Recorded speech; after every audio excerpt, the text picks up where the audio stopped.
la fin des années 90, dans la ville de Poughkeepsie, dans l'État de New York, aux États-Unis, des disparitions très inquiétantes de femmes se multiplient et à des intervalles de plus en plus courtes. Très vite, une véritable psychose s'installe dans la population et la police se retrouve dans l'obligation de tout mettre en œuvre pour résoudre ce mystère. Mais la police était très loin d'imaginer les horreurs que cette affaire allait révéler.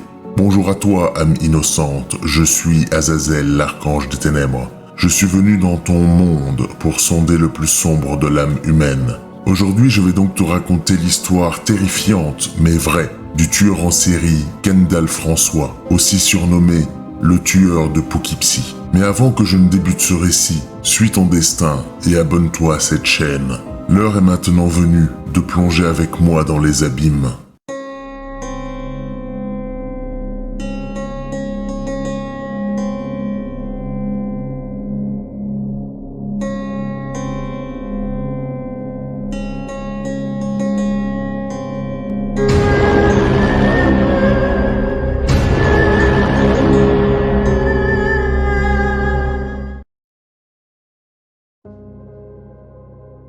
Mais commençons par le commencement. Notre histoire débute le 26 juillet 1971, dans la ville de Poughkeepsie, dans l'État de New York, aux États-Unis. Une ville d'environ 30 000 habitants, située à près de 150 km au nord de la ville de New York. Ce jour-là, naît Kendall François. Le petit Kendall François est le second des 4 enfants du couple formé de Paulette et de McKinley François. Paulette François était infirmière dans l'hôpital psychiatrique Hudson River. Son père, McKinley, quant à lui, était ouvrier dans une usine. À la naissance du petit Kendall, la famille François vivait de manière très modeste, dans un appartement de la ville de Poughkeepsie. Malgré ses difficultés financières, la famille François n'était pas dysfonctionnelle. Paulette et McKinley, les parents, travaillaient dur pour subvenir aux besoins de la famille et étaient connus par leur entourage pour être des parents très attentionnés et aimants. En 1975, alors que Kendall était âgé de 4 ans, les parents François voient la naissance de leur 3e enfant, Aubrey. À la naissance de la petite Aubrey, les parents François décident de déménager dans une maison modeste, mais plus spacieuse, au 99 Fulton Street, à Poughkeepsie. Ce déménagement ne va pas chambouler négativement la vie de la famille François. Bien au contraire, ils avaient maintenant un espace de vie beaucoup plus grand et les enfants François pouvaient même maintenant avoir leur propre chambre. Jusque-là, rien n'est encore à signaler. La famille est heureuse, malgré les fins de mois difficiles, et Kendall est un enfant plein de vie et curieux du monde qui l'entoure. Un an plus tard, en 1976, alors âgé de 5 ans, Kendall François intègre la Arlington Middle School pour débuter son parcours scolaire. Dès son entrée à l'école, Kendall s'intègre parfaitement. C'est un élève moyen, mais ayant des résultats suffisants pour passer de classe en classe. À cet âge, Kendall était un enfant très jovial. Et dès son entrée à l'école, celui-ci se fait très facilement un cercle d'amis fidèles. Mais les choses vont cependant très vite changer. À partir de 1977, Kendall François va progressivement commencer à prendre du poids. Et malheureusement, comme vous vous en doutez, cela va avoir très vite une incidence sur ses relations sociales. En effet, au vu de son physique rondouillard, il devient très vite la cible privilégiée de moqueries de la part des autres élèves de l'école. Selon les enquêteurs qui travailleront sur cette affaire plus tard, il est probable qu'il ait aussi subi un harcèlement psychologique et physique de la part de ses camarades à cette époque. Quoi qu'il en soit, cette période est extrêmement délicate pour le jeune Kendall, et très vite, celui-ci se referme sur lui-même et devient de moins en moins sociable. Selon les psychiatres qui étudieront le cas de Kendall François plus tard, il est probable qu'à cet âge, il ait aussi ressenti un rejet de la part des filles de son âge. Il est probable que sa vision des femmes ait commencé à être influencée dès cet âge-ci. Mais n'allons pas trop vite. Les années passent tant bien que mal pour Kendall François, et celui-ci réussit à sortir diplômé de la Arlington Middle School en 1985. Il est alors âgé de 14 ans. À sa sortie de la Arlington Middle School, Kendall François intègre la Arlington High School pour débuter ses études secondaires. Son intégration se passe difficilement dans sa nouvelle école, toujours à cause de son physique différent. Mais au bout de quelques semaines, son défaut devient un véritable atout. En effet, un jour, sur le campus de l'école, Kendall est repéré par l'entraîneur de l'équipe de football américain de la Arlington High School. Et au bout de quelques jours, celui-ci intègre officiellement l'équipe de l'école. Il intégrera aussi à la même période l'équipe de lutte de l'école. Ces activités lui offriront une véritable bouffée d'oxygène durant ses études secondaires. Et les années vont passer sans aucun autre événement notable à signaler. En 1989, alors âgé de 18 ans, Kendall François sort diplômé de la Arlington High School et décide, durant une période assez courte, de travailler pour se faire un peu d'argent. Plus tard, et le voyant dans une impasse professionnelle, McKinley, le père de Kendall François, convainc son fils de s'enrôler dans l'armée et Kendall décide de suivre les conseils de son père. En 1990, alors âgé de 19 ans, Kendall François s'engage donc dans l'armée américaine et débute immédiatement sa basic training à la base de Fort Sill dans l'état de l'Oklahoma. La basic training est le programme de formation de base que doit effectuer chaque nouvelle recrue de l'armée américaine avant d'être déployé dans une division active de l'armée. Kendall François débute donc sa basic training et après 3 mois de formation, il est intégré officiellement dans l'armée américaine et déployé sur une base de l'île de Hawaï à Honolulu. En cette année 1990, tout semble aller pour le mieux pour Kendall François. Il semblait s'être stabilisé. Cependant, cette période positive ne sera que de courte durée. En effet, dès 1991, celui-ci commence à recevoir des avertissements de la part de ses supérieurs concernant sa surcharge pondérale et ses capacités physiques. Et après 3 avertissements successifs entre 1991 et 1994, Kendall François est finalement renvoyé de l'armée. Cet événement sera ressenti par Kendall comme un véritable coup de poignard. Encore une fois, il était rejeté. Et une nouvelle fois, ce rejet était dû à son physique imposant. Selon les psychiatres qui étudieront le cas de Kendall François plus tard, il est évident que cet événement devait être ressenti par Kendall François comme la goutte d'eau qui faisait déborder le vase. Une colère froide l'habitait à cette période. Une colère qui ne sera pas extériorisée et qui finira par le ronger de l'intérieur. Quoi qu'il en soit, en 1994, alors âgé de 23 ans, Kendall François rentre donc chez ses parents à Poughkeepsie et s'inscrit à la Dutchess County Community College pour débuter des études universitaires dans un cursus d'art. Parallèlement, se sentant rejeté de tous, Kendall François se laisse de plus en plus aller. Il ne fait plus attention à son corps et néglige totalement son hygiène corporelle. C'est à partir de cette période que le surnom de Stinky ou le puant en français, lui sera attribué par ses connaissances. En avril 1996, alors âgé de 25 ans, Kendall François, en parallèle de ses études universitaires, est embauché comme surveillant dans son ancienne école, la Arlington Middle School. Depuis son retour à Poughkeepsie, Kendall François commençait aussi à avoir une double vie. En effet, en parallèle de son travail, Kendall fréquentait très régulièrement les prostituées de la ville et n'hésitait pas à cette période à déverser sur elles toute sa frustration et sa violence accumulée durant toutes ces années. Et ce qui devait arriver allait inévitablement arriver et Kendall François allait débuter son périple macabre glaçant. Nous sommes maintenant en octobre 1996. Kendall François venait d'être récemment renvoyé de l'armée et avait été embauché comme surveillant dans son ancienne école, la Arlington Middle School. Aussi, depuis son retour chez ses parents, celui-ci fréquentait de manière très régulière les prostituées de la ville de Poughkeepsie, et était connu à cette époque par les prostituées pour être un client très violent. En effet, celui-ci déversait toute sa haine accumulée depuis son enfance sur ces femmes. Nous sommes maintenant le 24 octobre 1996. Comme à son habitude ce matin-là, Kendall François dépose sa mère à son travail, puis se dirige vers les quartiers chauds de Poughkeepsie afin de trouver une prostituée. Ce jour-là, il croise la route de Wendy Meyer, 30 ans. Kendall François repère Wendy Meyer au bord de la route, puis se gare à son niveau. Après quelques minutes de discussion et de négociation, Kendall François fait monter Wendy dans sa voiture et se dirige vers la maison familiale, au 99 Fulton Street. Arrivé dans la chambre de Kendall François, les deux débutent une relation intime. Après avoir fini, et pendant qu'ils se rhabillaient, Kendall, pour une raison inconnue, est soudain pris d'une crise de paranoïa aiguë.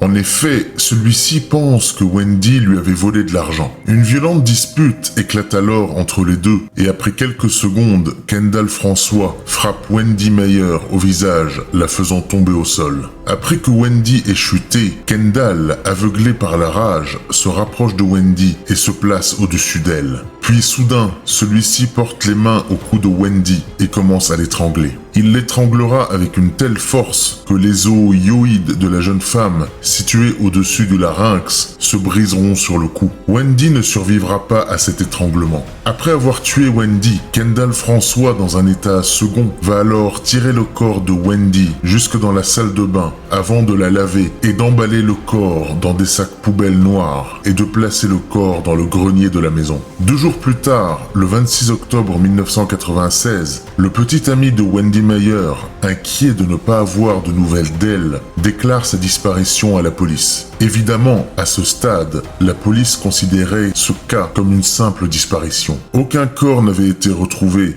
et évidemment, Kendall François continuait sa vie tranquillement, sans être inquiété. 1 mois plus tard, le 29 novembre 1996, Gina Barone, 28 ans, une autre prostituée de Poughkeepsie, croise la route de Kendall François. Comme à son habitude ce jour-là, Kendall François, après avoir déposé sa mère à son travail, se dirige dans les quartiers chauds de Poughkeepsie et repère Gina au bord de la route. Il s'arrête à son niveau et la fait monter dans sa voiture après un court échange, avant de se diriger vers la maison familiale. Kendall et Gina auront une relation intime dans le garage de la maison, puis après l'acte, Kendall est de nouveau pris d'une crise de paranoïa aiguë. Il pensait là aussi que Gina Barone l'avait volé. De la même manière que pour sa première victime, aveuglé par la rage, Kendall François frappe Gina au visage, puis l'étrangle à mort, avant d'emballer son corps dans des sacs poubelles noirs et de cacher le corps dans le grenier de la maison, à côté de celui de Wendy Meyer. La disparition de la jeune femme sera déclarée à la police quelques jours plus tard par sa mère, Patricia Barone. Mais là encore, pour la police, il n'y a pas eu de découverte de corps. Et le dossier de Gina Barone sera ajouté à la pile des personnes disparues. Dans une totale impunité, Kendall François va donc continuer sa série sans être inquiété. Le 31 novembre 1996, après avoir déposé sa mère à son travail, Kendall François se dirige vers les quartiers chauds de Poughkeepsie. Sur place, il repère une prostituée nommée Catherine Marsh, 31 ans. Il s'arrête à son niveau et la fait monter dans sa voiture après une courte négociation financière. Arrivé au domicile de Kendall François, les deux ont une relation intime et comme pour les 2 premières victimes, après l'acte, Kendall François va perdre son sang-froid et frapper Catherine Marsh avant de l'étrangler à mort. Il lavera ensuite le corps sans vie de la jeune femme dans la salle de bain avant de l'emballer dans des sacs plastiques noirs et de cacher le corps dans le grenier de la maison, à côté des corps de Wendy Meyer et celui de Gina Barone. Le 15 janvier 1997, Kathleen Hurley, 47 ans, une prostituée de Poughkeepsie, est portée disparue par sa famille après qu'il n'ait pas réussi à la joindre durant quelques jours. Comme vous vous en doutez, Kathleen Hurley avait elle aussi été victime de Kendall François et son corps reposait lui aussi au 99 Fulton Street, en compagnie des 3 premières victimes. À ce stade, la police n'avait en sa possession que des dossiers de jeunes femmes disparues. et ne pouvait pas se douter qu'un tueur en série pouvait sévir dans la région à cette période. Mais très bientôt, l'intuition d'un enquêteur de la police de Poughkeepsie allait faire avancer cette affaire de manière significative. Nous sommes maintenant fin janvier 1997, et à cette date, 4 prostituées de Poughkeepsie avaient disparu. Wendy Meyer, Gina Barone, Catherine Marsh et Kathleen Hurley. La police ne trouvant aucun corps, ces dossiers étaient restés sur la pile des personnes disparues. Et comme vous vous en doutez, ces disparitions touchant des prostituées, ils n'étaient pas considérés comme des dossiers prioritaires. Mais très vite, une intuition allait faire changer la dimension et l'attention de la police sur cette affaire. À cette période, dans la police de Poughkeepsie, un enquêteur nommé Bill Sigrist tombe sur les dossiers des 4 disparitions et commence à remarquer certaines ressemblances dans les cas. Tout d'abord, les femmes étaient toutes des prostituées exerçant dans le même quartier de Poughkeepsie. Il remarque aussi des ressemblances flagrantes dans le physique des femmes. Elles étaient toutes des femmes blanches, de petite taille, avaient toutes des yeux clairs et avaient aussi des cheveux bruns. Sigrist avait une intuition. Il était persuadé que quelque chose se tramait et qu'une personne attaquait délibérément le même profil de prostituée. Il s'agissait même peut-être pour lui d'un tueur en série. Quoi qu'il en soit, l'intuition de Bill Sigrist allait aboutir au croisement des 4 dossiers de disparition et à l'ouverture d'une enquête officielle. À partir de cette date, Bill Sigrist va coordonner une enquête sur le terrain. Des policiers vont alors interroger des prostituées concernant de potentiels clients violents. Et très vite, le nom de Kendall François va apparaître au milieu de quelques autres. Le FBI sera aussi contacté à la même période pour établir un profil. Mais en manque d'éléments et de scènes de crime, le FBI tentera d'établir un profil qui se révélera très aléatoire. En effet, les profilers du FBI établiront un premier profil temporaire, affirmant que l'agresseur devait être un homme blanc, ayant la trentaine. Kendall François, bien qu'étant déjà dans les radars de la police, ne devient pas un suspect sérieux, car il ne correspondait pas au profil du FBI. Au contraire du petit ami de Gina Barone, un certain Richie, qui était déjà connu des services de police pour des voies de fait et violences conjugales. Mais l'enquête de la police sur ce Richie n'aboutira à rien de concret, et l'enquête se retrouve alors au point mort.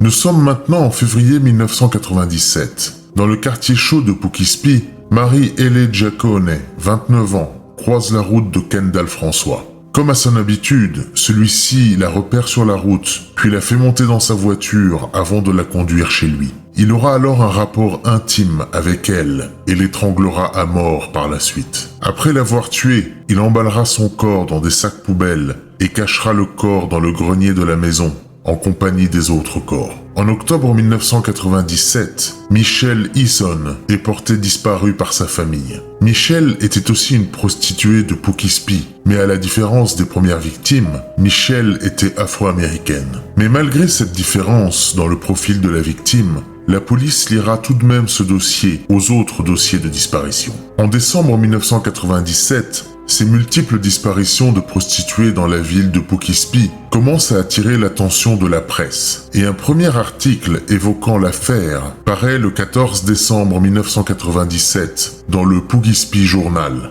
Cette révélation dans la presse va littéralement créer un vent de psychose dans la ville. Et très vite, la police sera montrée du doigt par la population et par la presse. Ils considéraient que la police ne faisait pas assez d'efforts pour arrêter l'agresseur. Suite à ce vent de panique, la police se devait de montrer au grand public qu'elle enquêtait réellement sur le sujet. Et de plus grands moyens seront alloués à l'équipe de Bill Sigrist pour qu'il puisse mener son enquête plus confortablement. Après ces fuites dans la presse, la police commence aussi à organiser des planques et des filatures autour des différents suspects découverts, dont Kendall François. Le 15 janvier 1998, les équipes de Bill Sigrist se mettent donc en filature de Kendall François. Et très vite, ils réussissent à établir sa routine quotidienne. Ils notent donc que Kendall François dépose tous les matins sa mère, Paulette François, à son travail à l'hôpital psychiatrique de Hudson River.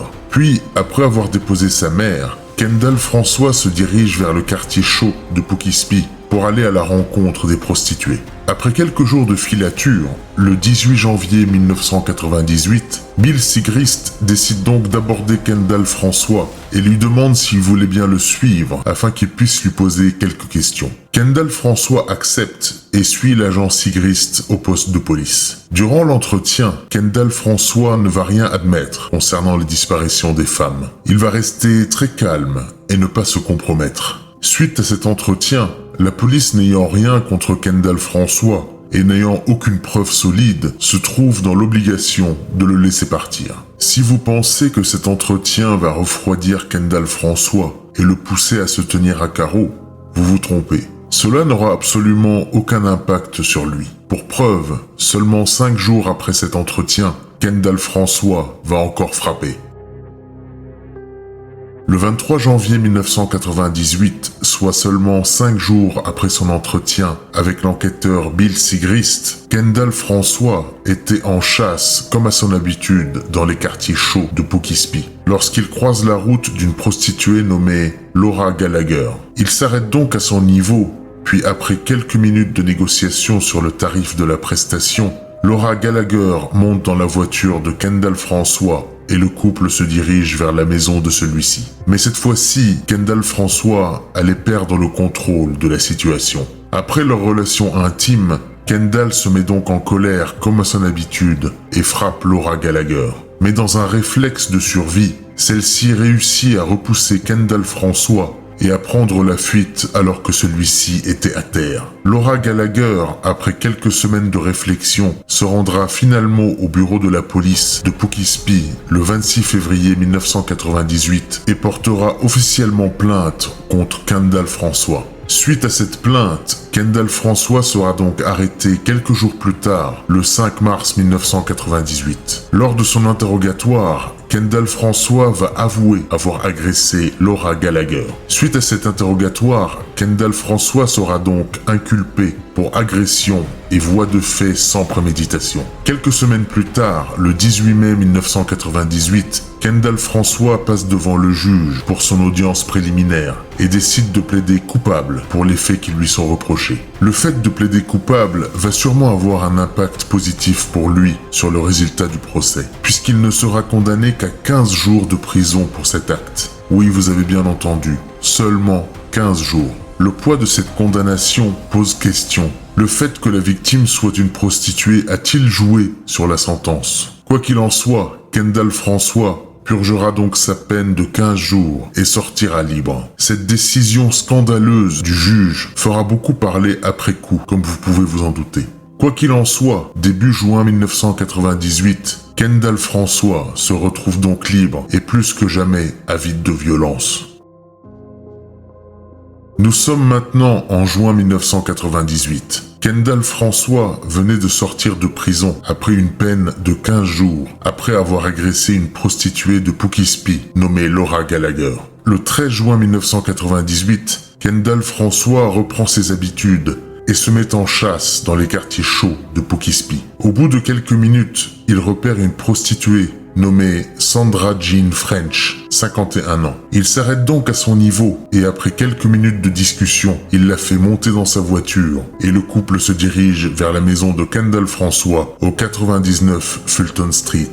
Sur place, ils auront une relation intime avant que Kendall François ne frappe Sandra French au visage avant de l'étrangler à mort et de cacher son corps dans le vide sanitaire de la maison. Le 15 juin 1998, la mère de Sandra French déclare sa disparition à la police. Et le même jour, une patrouille de la police découvrira la voiture abandonnée de Sandra French à quelques rues de la maison de Kendall François. Mais attendez, ce n'est pas fini. Le 12 août 1998, Audrey Pugliese, 34 ans, une prostituée habituée des quartiers chauds de Poughkeepsie, croise la route de Kendall François. Celui-ci la fait monter dans sa voiture et la conduit chez lui. Après avoir eu une relation intime avec elle, Kendall François frappe Audrey Pugliese à la tête, puis l'étrangle à mort avant de traîner le corps sans vie de la jeune femme dans la salle de bain de laver le corps et de l'emballer dans des sacs poubelles noirs. Il enterrera le corps d'Audrey Pugliese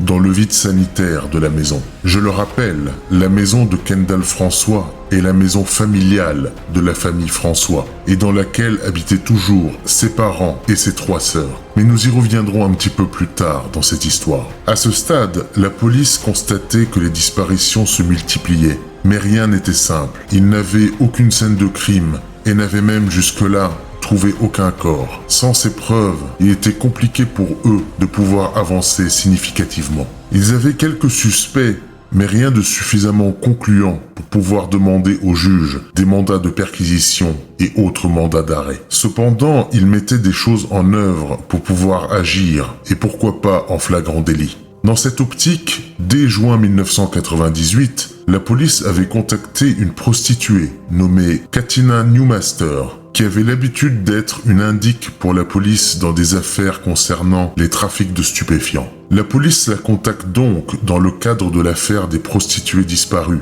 afin de placer sur elle des micros pour pouvoir confronter l'agresseur de prostituées en flagrant délit. Katina Newmaster accepte donc de porter un micro pour la police. La police lui conseille en même temps de ne monter dans aucune voiture et surtout d'éviter les voitures de certains suspects, dont faisait partie Kendall François. Mais je pense que vous me voyez venir. Tout ne va pas se dérouler comme prévu pour Katina Newmaster. Le 25 août 1998, Katina Newmaster, 25 ans, et malgré les avertissements de la police de ne pas monter dans les voitures de potentiels suspects, va décider d'accepter de monter dans la voiture de Kendall François. Et ce qui devait arriver allait arriver. Après une relation intime, Kendall François va agresser et étrangler Katina Newmaster avant de laver son corps sans vie, de l'emballer dans des sacs poubelles et de cacher son corps dans le vide sanitaire de la maison. À ce stade, rien ne semblait pouvoir arrêter le périple macabre de Kendall François.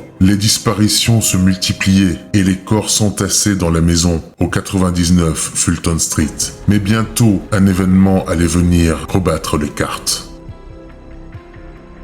Nous sommes maintenant en septembre 1998. Kendall François, en toute impunité, multipliait les meurtres de prostituées depuis 1996. Et, en parallèle, l'enquête de la police était au point mort, puisqu'aucun corps n'avait encore été retrouvé jusque-là. Juste des disparitions et quelques intuitions circonstanciées. Mais un événement imprévu allait venir tout changer. Le 2 septembre 1998, Kendall François était comme à son habitude en chasse dans les quartiers chauds de Poughkeepsie. Au bout de quelques minutes, il repère Christine Sala, une prostituée de Poughkeepsie. Il s'arrête donc à son niveau, puis au bout de quelques secondes de négociation sur le tarif de la prestation, Christine Sala monte avec lui dans la voiture et le couple se dirige vers la maison de Kendall François. Arrivé dans la maison, Kendall et Christine ont une relation intime, après laquelle, comme à son habitude, Kendall François va frapper Christine, puis tenter de l'étrangler. Mais cette fois-ci, Christine Sala va réussir à calmer la colère de Kendall François et va réussir à le convaincre de la ramener sur Main Street, en plein centre-ville de Poughkeepsie. Fait surprenant, Kendall François va accepter et va donc la conduire au lieu que Christine Sala souhaitait. Dès que Christine sort de la voiture, celle-ci se précipite dans une station-service proche de là, pour demander de l'aide. Le propriétaire de la station-service va donc appeler la police, qui viendra sur le champ prendre la déposition de la jeune femme. Le détective Bill Sigirst se déplacera lui-même pour écouter la déposition de Christine Sala. Celle-ci va donc déclarer avoir été agressée et étranglée par un homme nommé Kendall. Elle déclare que ce Kendall conduisait une Toyota Camry blanche. Pour Bill Sigirst, il ne faisait aucun doute. Il l'avait déjà rencontré dans le passé. Il s'agissait bien entendu de Kendall François. Pour lui, cette déposition était la clé permettant d'émettre un mandat d'arrêt contre un potentiel suspect. Le même jour, le mandat d'arrêt contre Kendall François est délivré et celui-ci est arrêté sur le champ, chez lui, au 99 Fulton Street. Kendall François est directement emmené au poste de police où son interrogatoire débute. Se rendant compte que la police avait aussi émis un mandat de perquisition pour sa maison, Kendall François va déclarer à la police vouloir faire des aveux complets. Il demandera au policier de lui montrer des photos de prostituées disparues. Puis en quelques minutes, celui-ci va désigner 8 prostituées disparues en précisant qu'il les avait tuées et cachées dans la maison. Cet aveu rapide est très surprenant, mais il est probable que Kendall François, sachant que la maison allait être fouillée, souhaitait peut-être tenter de réduire sa peine en coopérant. Quoi qu'il en soit, le périple macabre de Kendall François allait s'arrêter là. Le 2 septembre à minuit, la police se rend donc au domicile de Kendall François, au 99 Fulton Street. Sur place, la police découvre que la mère, le père et les 3 sœurs de Kendall François habitaient aussi là. La maison au 99 Fulton Street était donc toujours la maison familiale des François. Dès leur arrivée, la police somme donc la famille de quitter les lieux sur le champ. Après le départ de la famille François, la police scientifique entre donc en scène et investit la maison. Mais à aucun moment, la police n'était préparée à ce qu'elle allait découvrir. Dès leur entrée dans la maison, la police remarque une odeur nauséabonde et remarque aussi que la maison était dans un état de délabrement avancé. Toutes les pièces de la maison étaient couvertes de détritus et de nourriture en décomposition. La police découvre aussi que la maison était infestée de cafards et d'insectes en tout genre. La police mettra plusieurs heures pour se dégager un accès dans toutes les pièces de la maison au travers les montagnes de détritus. Le 3 septembre 1998, à 15h, la police découvre 3 corps dans le grenier de la maison, enveloppés dans des sacs poubelles. Le lendemain, ils trouveront un 4e corps caché dans la maison, puis plus tard un 5e corps dans des boîtes en métal dans le grenier de la maison. Et enfin, le 5 septembre, la police trouvera 3 corps dans le vide sanitaire de la maison. Ils ne trouveront malheureusement pas le corps de Michelle Eason. Suite à une enquête rapide dans le quartier, le voisinage déclarera que la maison des François était connue car il émanait d'elle continuellement une puanteur insoutenable. Des déclarations arriveront plus tard décrivant des malaises fréquents dus aux odeurs dans le voisinage proche de la maison. Plus tard, la famille François sera interrogée concernant la maison et sur le fait de vivre entourée de détritus et dans une puanteur insoutenable. Paulette François, la mère de Kendall François, déclara plus tard à ce sujet que Kendall justifiait de l'odeur en disant qu'un raton laveur était mort sous le plancher de la maison et qu'il allait le retirer dès qu'il le retrouvera. Cette partie de l'histoire concernant la maison est réellement très étrange. Suite à ses aveux et aux découvertes des corps, Kendall François est inculpé de 8 chefs d'accusation de meurtre au premier degré pour les meurtres de Wendy Meyers, Gina Barone, Catherine Marsh, Kathleen Hurley, Mary Giacone, Sandra French, Audrey Pugliese et Katina Newmaster. Le 23 décembre 1998, durant son audience préliminaire, Kendall François plaide coupable afin d'éviter la peine de mort. Après quelques semaines de procès, Kendall François est finalement condamné le 7 août 2000 à la prison à vie sans possibilité de libération conditionnelle. Il est à noter que durant son procès, Kendall François adoptera une attitude condescendante et une indifférence totale envers les familles des victimes, arborant un sourire constant. Il ne montrera non plus aucun remords, même après avoir confessé les meurtres. Quoi qu'il en soit, Kendall François est condamné et purgera sa peine dans la prison d'Attica, dans l'État de New York. De nombreuses questions restent en suspens concernant Kendall François. La première concerne sa famille. Comment est-il possible que la famille n'ait rien remarqué de spécial dans la maison, malgré les corps qui étaient cachés et malgré les odeurs? Cette question est un vrai mystère, et aucun membre de la famille François n'a pu donner une réponse convaincante à ce sujet. La seconde question concerne le nombre réel de ces victimes. Au vu de la fréquence de ces meurtres, est-il réellement possible que le nombre des victimes ne soit que de 8? Quoi qu'il en soit, nous ne saurons jamais vraiment le fin mot de l'histoire, puisque Kendall François emportera ses secrets dans sa tombe le 11 septembre 2014. Voilà, âme innocente, la terrifiante histoire de Kendall François, surnommé le tueur de Poughkeepsie, ou l'itinéraire meurtrier d'un homme obsessionnel voulant se venger de la société et qui va semer froidement la mort sur son chemin. Kendall François est un tueur en série assez méconnu mais qui a cependant terrifié l'État de New York à son époque et qui reste une plaie ouverte dans l'histoire criminelle des États-Unis. N'hésite pas à me faire part de tes remarques dans les commentaires de cette vidéo. Pour ma part, je te donne rendez-vous très bientôt pour une nouvelle histoire terrifiante. À très vite dans tes cauchemars.